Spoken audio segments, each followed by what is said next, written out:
Hi friends, அனைவருக்கும் வணக்கம். எங்கள் ஊர் பக்கம் மயில் அதிகமாக இருக்குன்னு அப்பாவும் அம்மாவும் சொல்லியிருந்தாங்க ஃப்ரெண்ட்ஸ். அதை வீடியோ எடுக்கலான்னு தான் போனேன். ஆனால் மயில் எல்லாமே ஓடிடுச்சு. அதோடைய சத்தத்தை மட்டும் நான் வீடியோ எடுத்துகிட்டு அதுக்கப்புறம் இதை சுற்றி இருக்கிற மலையெல்லாம் வீடியோ எடுத்துகிட்டு வந்துட்டேன் ஃப்ரெண்ட்ஸ். இது உங்களுக்காக ஷேர் பண்ணியிருக்கேன். பிடிச்சிருந்தால் லைக் பண்ணுங்கள், ஷேர் பண்ணுங்கள், சப்ஸ்கிரைப் பண்ணிக்கோங்க. இது பார்த்த அனைவருக்கும் என்னோட நன்றிகள்ங்க. Thank you friends.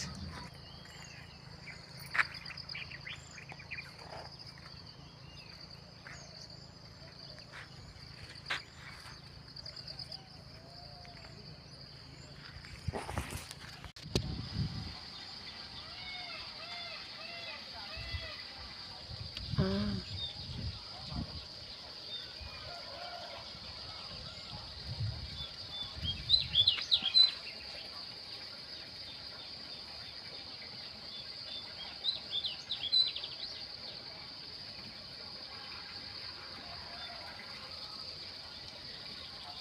God.